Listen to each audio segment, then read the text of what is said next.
বিষ্ণু মহারাজ এই মুহূর্তে রয়েছেন ভোলাগিরি আশ্রমে, যাদেরকে ধমকানো চমকানো হয় এবং তাকেও চোর ডাকাত বলা হয়। বিষ্ণু মহারাজ, আপনি কি কোনোদিন চুরি, ডাকাতি, ছেলে ধরা বা ভোলাগিরি আশ্রমের সাথে এরকম ধরনের কোনো ইতিহাস জড়িত আছে? হরিদ্বারের ভোলাগিরি আশ্রমের ইতিহাস আমি শুনেছি সুপ্রাচীন, তা আমি তো কোনোদিন শুনিনি সেখানে চুরি, ডাকাতি বা এই সমস্ত কাজ বাজ হয়। তা হঠাৎ তৃণমূল কংগ্রেস এরকম বললো কেন? আপনি যদি তৃণমূল কংগ্রেস নামটা না বলতে চান, একটি রাজনৈতিক দলের প্রতিনিধি পতাকা নিয়ে এই সমস্ত করলো কেন? আপনাদের কি এরকম কিছু হিস্ট্রি আছে? খুব ভালো করেই চিনি, উনিও আমাকে খুব ভালো করেই চেনেন। উনি ওনার অনুষ্ঠানে আমাকে অনেকবার ডেকে নিয়ে গেছেন, আমাকে দিয়ে ফিটা কাটানো থেকে আরম্ভ করে অনেক কিছু করেছেন উনি। সেই ক্ষেত্রে আমি অসীমবাবুর এই আচরণটা আমি কোনোদিনই আশা করিনি। সেদিনকে 10 তারিখে দুপুর 1:13-তে যেভাবে উনি মানে আশ্রমে ঢুকে মানে চিৎকার চেঁচামেচি, সাধুদের গালাগাল দেওয়া, তো অসভ্য ভাষায় মানে কথাবার্তা। প্রথমত আমি যে মানে স্বাভাবিকভাবে এটা মানে ওনার একটু রাগ হতে পারে, সে মানে কারণ সাধু সন্ত দেখলেই ওনার মানে একটুখানি গাত্রদাহ আছে, এটা আমি জানি না। আপনারা কি ওখানে ভবানীপুরে কত বছর ধরে আশ্রমটা রয়েছে? এই ভবানীপুরে আমাদের আশ্রমটা প্রায় 95 বছর হয়ে গেল। 95 বছর? হ্যাঁ। তা 95 বছর এই আশ্রম, 95 বার নিশ্চয়ই চুরি করেছেন ভবানীপুরে। কারোর বাড়ি থেকে কিছু চুরি করেছেন? আপেল টাপেল অন্তত চুরি করে এনেছেন? এইসব একেবারে না, আমাকে ক্ষমা করবেন, আমি ভোলাগিরি আশ্রমের সমস্ত মানুষজন যারা রয়েছেন তাদের কাছে ক্ষমা চেয়ে নিচ্ছি, কারণ রাজ্যের মুখ্যমন্ত্রী তার দল বলছে আশ্রম নাকি চুরি চাচ্চরি বা এই সমস্ত ডাকাতি করে, আর আপনাদের নাকি বিভিন্ন জায়গা থেকে লোকজন এসে জমা হচ্ছে। এই সাধু সন্তরা তো আজকের থেকে আসছে না, এরা দীর্ঘদিন ধরে ওনারা আশ্রমে আসেন, খাওয়া দাওয়া করেন। এটাই কি আপনাদের তৃণমূলের থেকে কোনো ভিসা লাগে? হ্যাঁ, তৃণমূল দল থেকে কোনো ভিসা, পাসপোর্ট কি লাগে ভবানীপুরের আশ্রমে ঢোকার? ওরা মধ্যপ্রাচ্যে নয় তো এটা? সিরিয়া প্যালেস্টাইনে নয় তো?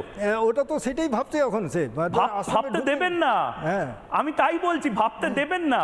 আমরা বড্ড বেশি ক্যাজুয়ালি সবটা নিয়ে ফেলছি। আমি অনুরোধ করছি মহারাজ, মহন্ত মশাই, আপনারা আসলে বাংলায় ভদ্রতা বড্ড বেশি দেখাচ্ছেন 95 বছর ধরে। আমি ক্ষমা চেয়ে নিচ্ছি। বামপন্থীরা, বামফ্রন্টের সময়ও তার মানে ভোলাগিরি আশ্রম ছিল, তারা এই জিনিস করেছে? না, এই বামফ্রন্টের সময় এই ওরা 34 বছর ছিল আশ্রমে, এই যে দেশে শাসন করেছেন ওরা, কিন্তু 34 বছরে কোনোদিনও আমাদের আশ্রমের প্রতি ওরা তাকিয়েও দেখেননি।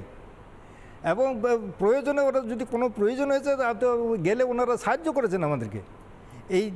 এই প্রথম যে টিএমসির লোকগুলো আমাদেরকে মানে যেভাবে যে আশ্রমে ঢুকে সাধু সন্তদের উপরে যেভাবে ওনারা মানে হাত তুললেন, এটা আমার, আমি তো হতচকিত হয়ে গেছিলাম ব্যাপারটা, ঘটনাটা দেখে। আমি যে এই মাতব্বরিটা করেছিল তার বিভিন্ন মণিমাণিক্য শোনাবো, এবং তারপর বাংলায় খুব জনপ্রিয় একটা ভিডিও হয়েছে, সেই ভিডিওটা মাঞ্চুদা করেছে। তো বাংলায় এই মুহূর্তে মাঞ্চুদাদেরও ভয় বেড়ে যেতে পারে, কারণ সত্যি কথা বললে এই মুহূর্তে গ্রেপ্তার হয়ে যেতে হতে পারে, মিথ্যে মামলা দিয়ে দেওয়া হতে পারে। তো যাই হোক, অসীম বসুর কাছে আমি যাব, কিন্তু মাফ করবেন, অসীম বসু এখন খুব জনপ্রিয় হয়ে গেছেন। নিহার বাগচির কাছে যাব, কিন্তু তার আগে অসীম বসু কতটা মাতব্বর তিনি ঠিক করে দিচ্ছেন বীরভূম থেকে। বীরভূম মানে কি? বজ্রভূম, তান্ত্রিকদের ভূমি, বীর পুরুষদের ভূমি, হিন্দুত্বের ভূমি। সে বীরভূম থেকে সাধুসন্ত কেন এসেছে? এই মাতব্বর, শেখ শাহজাহানের দলের মাতব্বর, রোহিঙ্গাদেরকে যারা পোষে, সে মাতব্বররা তৃণমূল কংগ্রেসের, তারা ঠিক করে দিচ্ছে ভবানীপুরে রানী ভবানীর, সেই ভবানীপুরে রানী রাসমণির ভবানীপুরে, মা কালীর ভবানীপুরে বীরভূম থেকে কেন সাধু আসবে? কত বড় মাতব্বর! এবং এই সাহসটা আপনারা দিয়েছেন তৃণমূল কংগ্রেসকে, এই শেখ শাহজাহান আর অসীম বসুদেরকে এই সাহসটা আপনারা ফ্ল্যাট বাড়িতে বসে দিয়েছেন। শুনুন।